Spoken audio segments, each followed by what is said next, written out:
नमस्ते आप सभी को। वेलकम करते हैं आपको फोटोसिंथेसिस सीरीज के next interview mister Apoorv Dwivedi के साथ।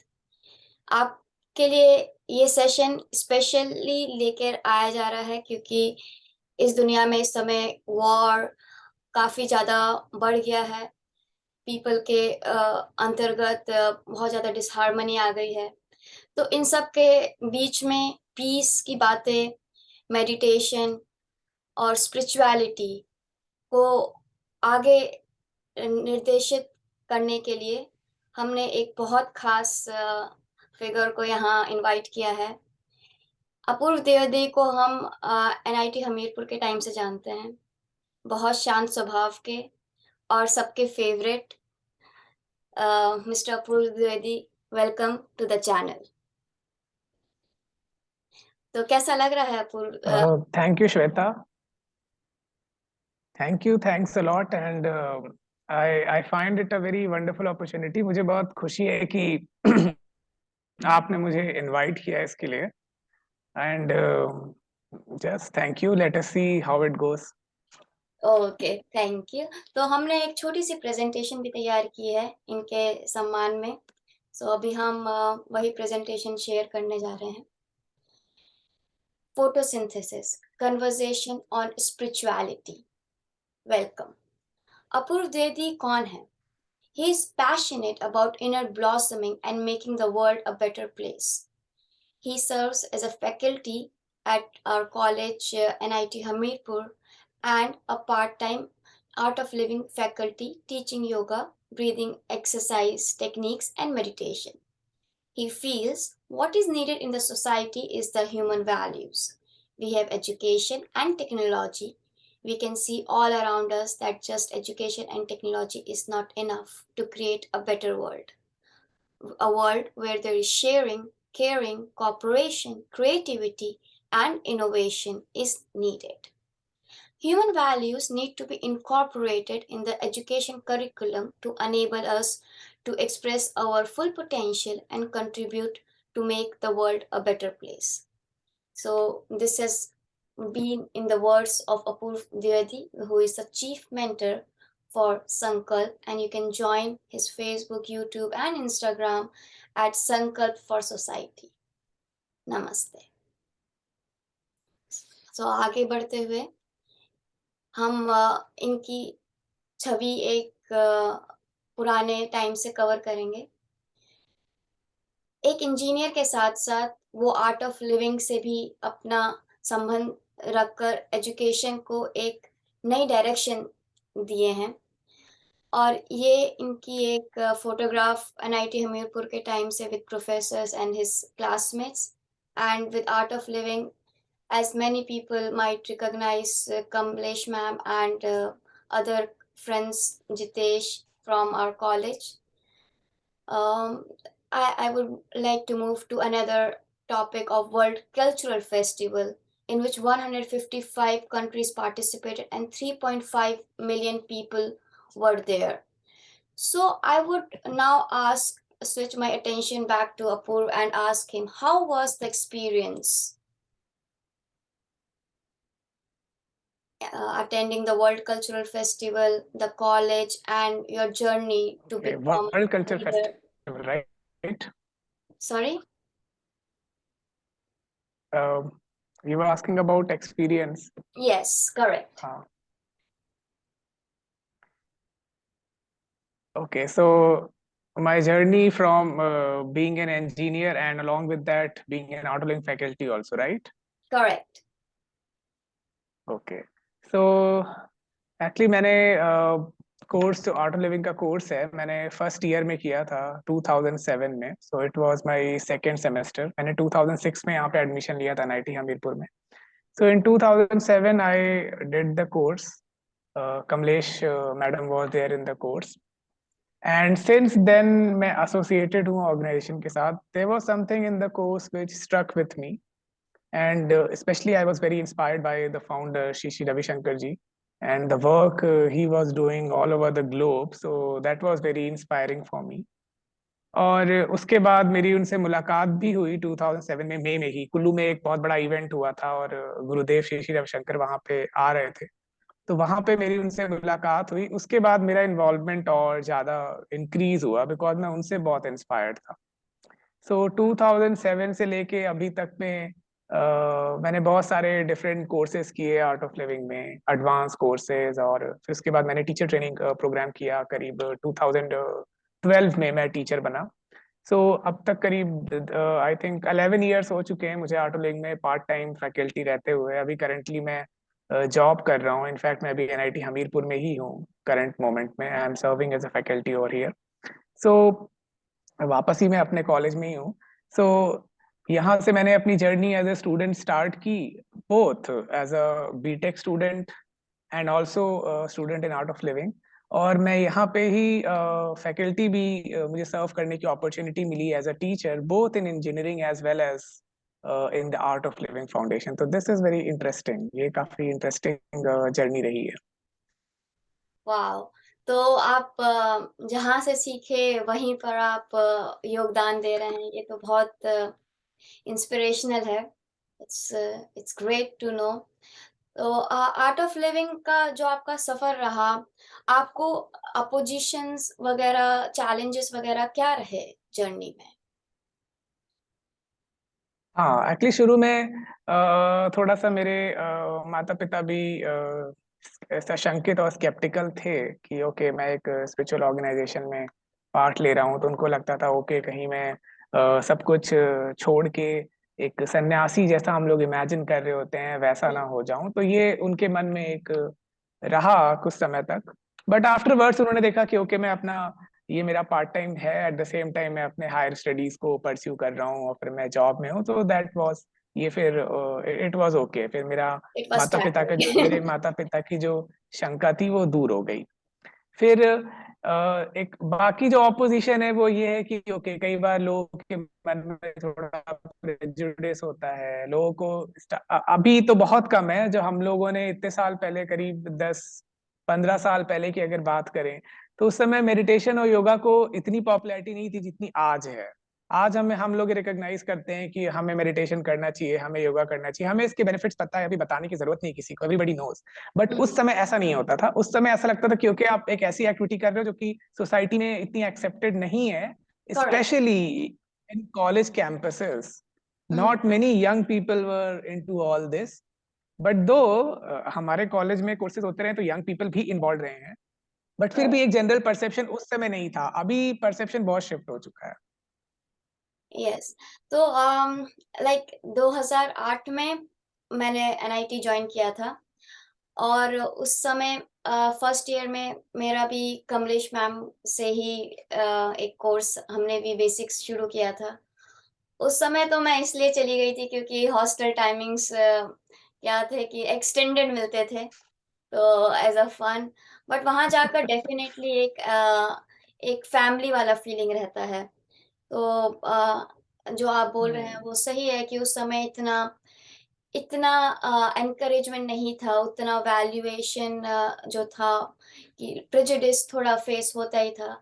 इवन मेरी फ्रेंड्स भी आर्ट ऑफ लिविंग से जो अभी तक कनेक्शन रखती हैं, उनका तब से लेकर आज तक का जो पर्सपेक्टिव है वो काफ़ी बदल गया है और जो उनका परसेप्शन है विद पीपल वो भी काफ़ी बदला है। So very congratulations for putting that consistency together amidst all the challenges and opposition. So let's move to the next part of the presentation. So in which now we will get, as you have already talked a little bit about Sri Ravi Shankar, and he also visited Hamirpur and taught that learning is a joy. Like he used techniques and ways that would make things not just like a teaching session, but it would be a learning and a fun session. तो आप उसके बारे में क्या कहना चाहेंगे? Actually एक ये एक जैसे हम लोगों को लगता है कि नॉलेज सिर्फ फॉर्मल एनवायरनमेंट में ही आ सकता है, राइट? बट अगर हम नॉलेज को इनफॉर्मल एनवायरनमेंट में इंट्रोड्यूस करेंगे तो फिर हम उसको ज्यादा एंजॉय कर सकते हैं। जैसे हम लोग क्लासरूम्स में या स्कूल्स में या हमारे जो कॉलेजेस हैं यहाँ पे नॉलेज इम्पार्ट किया जाता है तो बहुत ही एक फॉर्मल मैनर में वो नॉलेज दिया जा रहा है। देयर आर सो मेनी एक प्रोसीजर्स हैं, फिर डूज एंड डोंट्स हैं। बट जब हम कोर्सेज में नॉलेज सिखा रहे होते हैं तो वहां पे एक इनफॉर्मल है, वहां पे एक पर्सनल टच है, राइट। जब हम पर्सनल टच और इनफॉर्मेलिटी के साथ नॉलेज दे रहे हैं तो एक लोगों के अंदर एक अलग ओपननेस होती है, राइट, और हम उसको एंजॉय कर सकते हैं। तो मुझे लगता है कि ये चीज हमें अपने करिकुलम में भी लेके आना चाहिए। एक जो टीचर और स्टूडेंट के बीच में जो एक डिस्टेंस क्रिएट हो जाता है वो डिस्टेंस थोड़ा सा हमें कम करना पड़ेगा।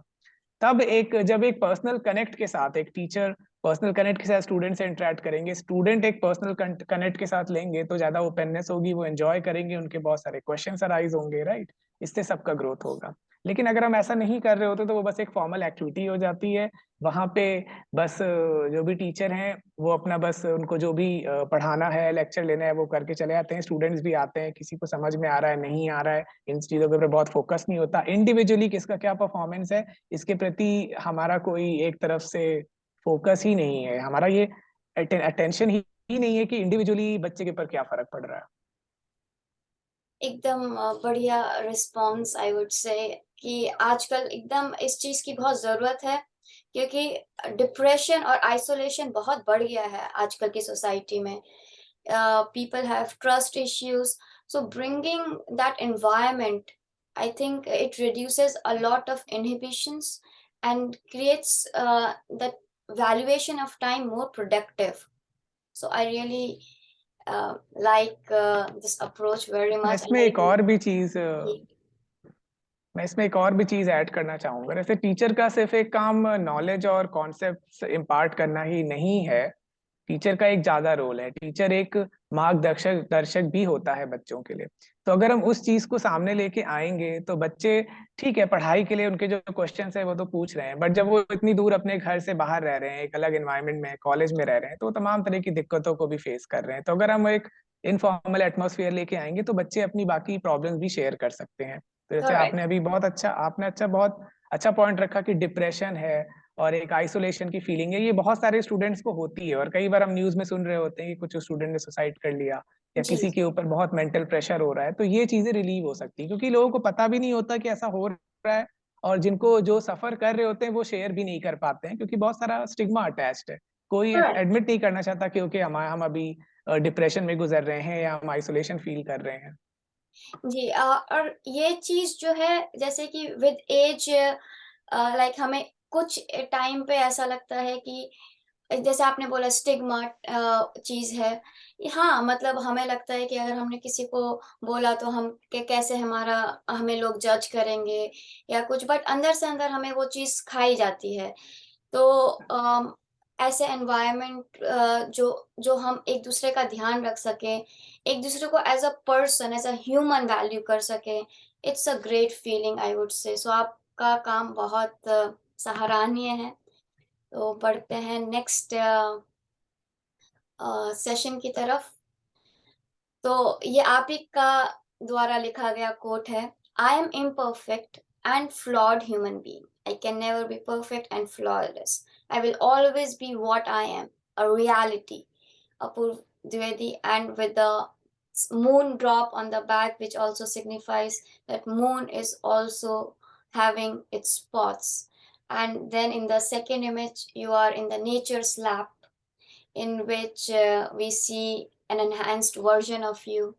So, what do you think about the imperfections in the world where, like, people are having this 99.99% wanting of to be successful, or to achieve something, but and in that process they torture themselves, or like not live their life fully. They are living someone else's life sometimes because they just want to be having fame or achieve others people success. So what do you want to say on this? Like, life is beautiful. What do you think about this? Actually जैसे imperfection एक ऐसा word है जो कि जैसे बहुत अच्छी वो सेटिंग थी, आपने नेचर के साथ उसको सेट किया हुआ है। क्या नेचर में रियली में इम्परफेक्शन एग्जिस्ट करता है? नेचर में इम्परफेक्शन नहीं एग्जिस्ट करता है। Whatever is there is simply there. हम उसको लेबल कर रहे हैं कि ओके ये इम्परफेक्शन है, ये परफेक्शन है, तो ये हमारे ह्यूमन क्रिएशंस है। जी। ये हमने कॉन्सेप्ट स्टैब्लिश किया है कि ओके परफेक्शन ऐसा है, इम्परफेक्शन ऐसा है। नेचर ने हमारे पर कोई कॉन्सेप्ट नहीं रखा है कि हमें कि दिस इज परफेक्शन और this is imperfection. Because in natural world, अब जैसा कोई भी पेड़ है, तो नेचर में कोई जजमेंट नहीं हो रहा है कि वो परफेक्ट है कि नहीं है, सिर्फ ह्यूमन बीइंग्स इस चीज को जज कर रहे हैं। अब हम लोग अपने ही लिए बहुत ज्यादा जजमेंटल हैं।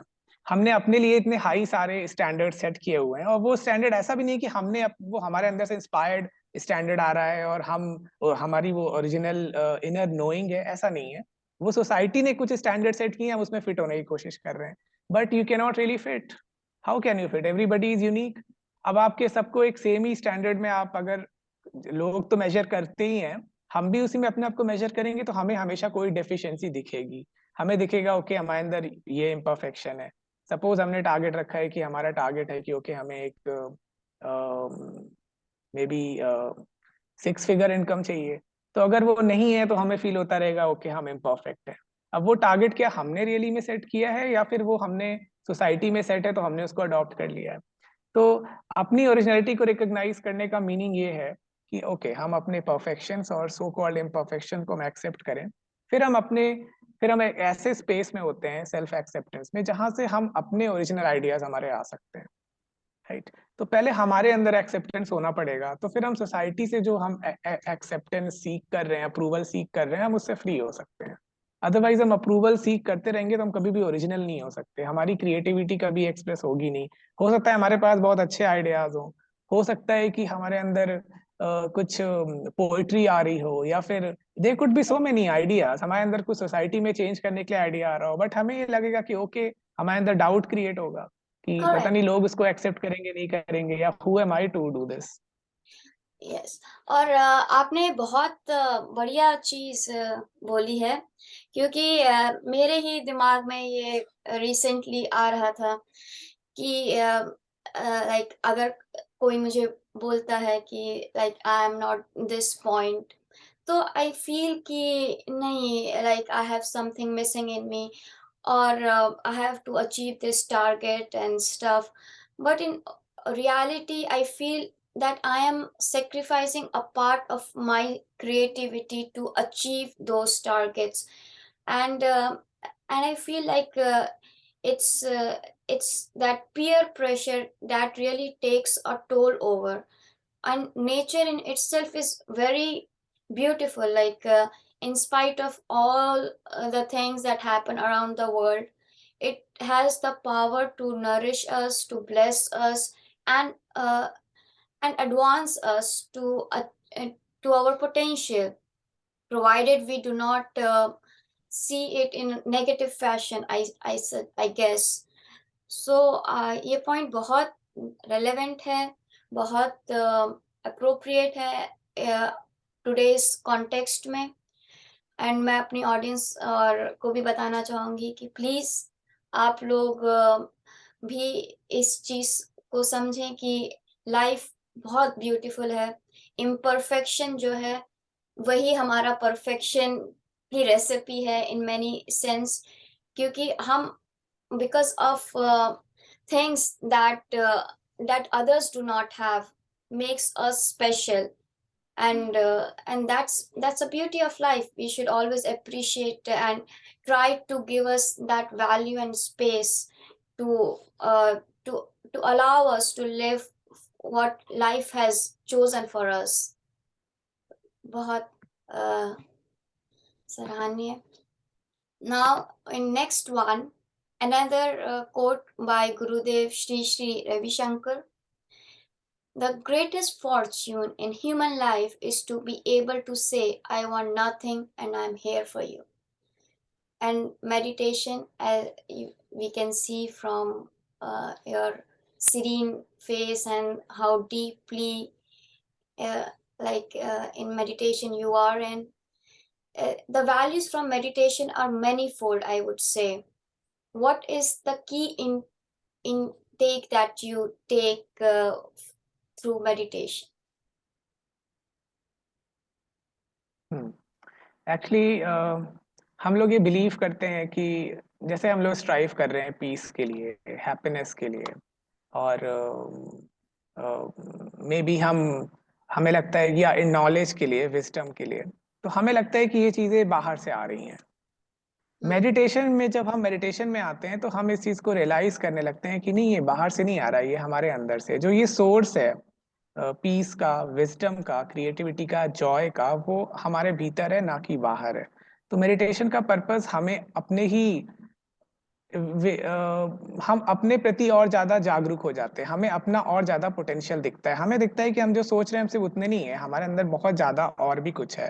There is so much of potential जो कि और यूज हो सकता है, और जो सोर्स हम लोग कर रहे हैं वो बाहर नहीं है, वो अंदर है। और आप इस बारे में क्या कहना चाहेंगे जो श्री रविशंकर जी ने अभी जस्ट बोला कि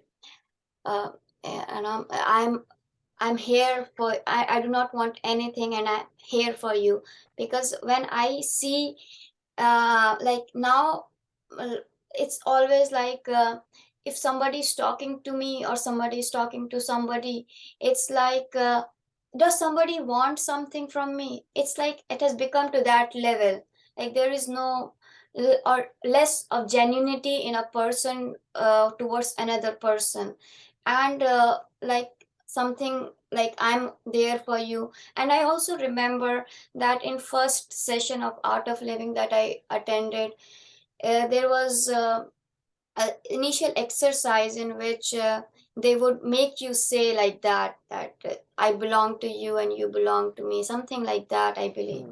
And that I think is like in it would mm, it would seem like what is it, but when you really do it and confront another person with it, you open a new dimension of reality, that oh, the human connection, that is very empowering. And I believe like especially in India, with 1.4 billion people, with so much integrated network and culture, with festivals, talking to each other, and as we saw in art in the World Cultural Festival, 3.5 million people came together and celebrated a very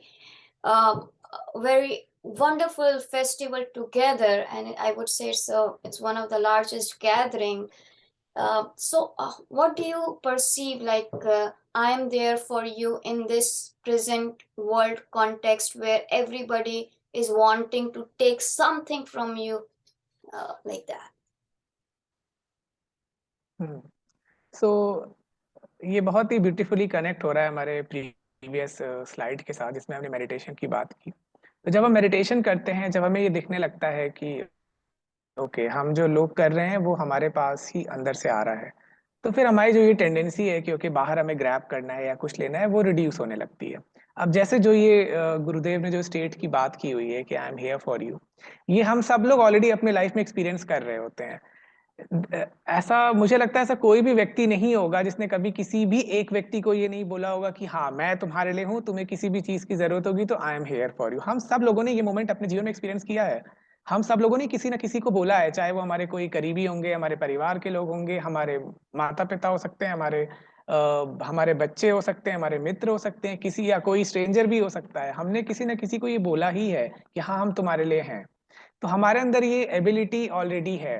तो service जो है वो हमें अलग से करना नहीं होगा, वो हमारे अंदर ऑलरेडी है। जब हम अपने भीतर आते हैं तो हमारे अंदर ये एबिलिटी ब्लॉसम होने लगती है, तो हमें लगता है अच्छा ठीक है, हमारे पास तो है, अब हम लोगों के साथ शेयर करें, हम उनको कुछ देना चाहते हैं।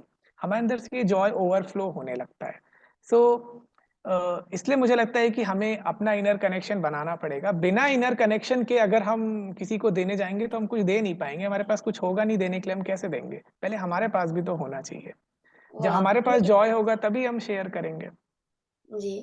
एयरपोर्ट में भी कहा जाता है पैसेंजर की सेवा करने से पहले आप अपनी खुद की सीट बेल्ट का ध्यान रखें। तो एकदम हमारे आपके अंदर खुद भी होना चाहिए कुछ देने के लिए, और किसी को देने की क्षमता बहुत बड़ी क्षमता है। तो हम्म। चलिए, तो हम बढ़ते हैं नेक्स्ट दौर की तरफ, स्माइल्स एंड्योर माइल्स। तो जो स्माइल है डेफिनेटली काफ़ी आगे तक हमें लेके जाती है। Small team big influence. कल ही मैं एक व्यक्ति से मिली, वो अटर्नी हैं और मिलने से पहले मुझे नहीं पता था कि वो अटर्नी हैं। वो हार्वर्ड के ग्रेजुएट भी हैं। तो उनसे मिलने के पश्चात मतलब उनको जानने के पश्चात मुझे पता चला कि मतलब एज़ अ पर्सनैलिटी वो उनका सेंस ऑफ ह्यूमर, जो लाफ्टर रहा, जो मतलब उनका जो ऑरा एनर्जी एनवायरनमेंट रहा, वो जिस तरीके से हँस के बात करते, उनको उससे परसीव हुआ कि नहीं, this this person is different. And and definitely he was having those points to convince big big potential uh, challenges that he faces with very like simple things, smile and laughter. So this is like a photo in which everybody is smiling and laughing, and I believe like this is a very small and simple thing, but when we walk out, how much percentage do we see it in happening? Uh, Even is it like a fake smile or is it a genuine smile? The smile tells everything about a person. What do you perceive about this? मुझे लगता है कि हमें अपने छोटे बच्चों की तरफ ये चीज देखना चाहिए। एक छोटा बच्चा करीब दिन में 700 बार मुस्कुराता है, वो भी बिना हाँ, किसी रीजन के। उसके पास कुछ भी नहीं होता है, फिर भी वो मुस्कुरा रहा होता है। और हमारे पास उसको तो उससे देखकर ज्यादा हम चीजें हैं। मुस्कुराते हैं। तो छोटा बच्चा हमें ये दिखाता है कि ओके, ये हमारी डिफॉल्ट सेटिंग है, मुस्कुराना। लेकिन हम जैसे जैसे आगे जीवन में बढ़ते चले जाते हैं, हम ये सीरियसनेस और मुस्कुराने को हम किनारे करने लगते हैं। हमें लगता है कि हमें सीरियस होना चाहिए जीवन में, क्योंकि हमें ये सिखाया जाता है। पूरी जी। सोसाइटी में लोग सीरियस होके घूम रहे होते हैं, वो उनके चेहरे पे कोई मुस्कान आपको दिखेगी नहीं। इनफैक्ट जो जितना बड़ा आदमी हो जाएगा, वो उतनी ही कम मुस्कान उसके चेहरे पे दिखने लग जाएगी। तो उसको कहीं लगता ना है कहीं हमने ये एटीट्यूड होगा। हाँ, कहीं ना कहीं हमने ये अज्यूम कर लिया कि मुस्कुराना is not something which is valuable in the society. तो पर हमें वापस बच्चों की तरफ देखना पड़ेगा। अब हम जैसे आर्ट ऑफ लिविंग कोर्स कर रहे हैं, हम मेडिटेशन कर रहे हैं, तो हम वापस अपने, हमारा ट्रू नेचर आज भी वही है जो एक छोटे बच्चे का होता है। हमारे अंदर वो पूरा एंथुसियाज्म, वो उत्साह, वो आनंद, वो सब है। तो जब हम अपने अंदर आने लगते हैं, तो हम फिर से उसके टच में आते हैं, हम ज्यादा मुस्कुराने लगेंगे। फिर हमने इतना कुछ जो सीखा हुआ है सोसाइटी में, सीरियस रहने को हमने इतना इंपॉर्टेंस दिया हुआ है, हम इसको थोड़ा कम इंपॉर्टेंस देंगे। हम ये देखेंगे कि जीवन बहुत बड़ा है, हमें इतना दुखी रहने की हर समय जरूरत है नहीं। और हमारे साथ एक बिगर पावर है, इसमें बिगर पावर का भी रोल है। हम रिकॉग्नाइज करते हैं कि हाँ, कुछ है जो इस दुनिया को रन कर रहा है, there is some bigger power, and that bigger power is taking care of me also. Then we can start relaxing more. Otherwise अगर हमें लगेगा हम सिर्फ अपने ऊपर ही हैं और हमें ही सब कुछ करना है, तो वो टेंशन रहेगी हमारे ऊपर। यस, रिसेंटली एक मेरी फ्रेंड है, I was talking to her और बेसिकली उनकी लाइफ में थोड़ा अभी मतलब थोड़ा सैड पॉइंट चल रहा है। तो I tell her and advice her the same, see we are being taken care by some greater power, and if something is going to happen right or wrong, just do whatever you think is best from your behalf, but be assured that if something is going to be wrong, it will be taken care of, or so बहुत अच्छी चीज बोली आपने smile को लेकर, और मैं अपनी ऑडियंस को भी ज्यादा स्माइल करने के लिए एनकरेज करूंगी। और हमारा ये चैनल है फोटोसिंथेसिस का थीम, वो इसी पर बेस्ड है। या हम जो सिंथेसिस कर रहे हैं उसको, हम जो आउटपुट ऑफ रहे, वो एक स्माइल रहे, तो टेंजिबल है, और साइंटिफिकली भी it creates better health in a person. So let's now move to the next part, what your soul wants you to know. So I have heard that you conduct soul reading sessions, and this is our contact for Apur Dwivedi. If people, please reach out to him if you want to get an enhanced learning to decipher the secrets of life, and be under the good grace of nature, and learn something from art of living. Please feel free to contact my friend, my senior, and my valuable mentor. Thank you for your time, and I would like to hear your elevator pitch on what you want to say about peace, meditation, and the overall connection in this current time, especially when the world is fighting its existence.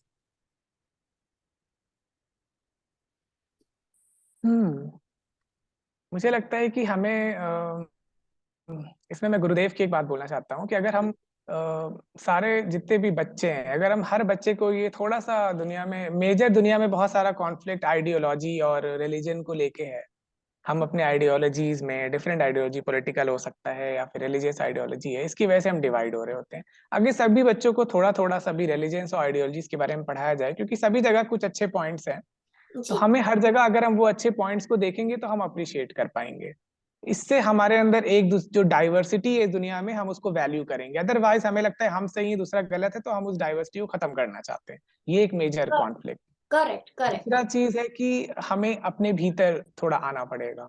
हम लोग हमेशा बाहर हैं तो हम lost हो जाएंगे। हमारे अंदर ही जो जो सोर्स है, जो सोर्स ऑफ विजडम है, हैप्पीनेस है, जॉय है, पीस है और लव है, जब हम उसकी तरफ लौटेंगे तो हम कंटेंट होंगे। फिर हमारे अंदर ये नेचुरली ये डिजायर अराइज होगी कि okay, I have to do something for other, I have to share, then the society will become really beautiful.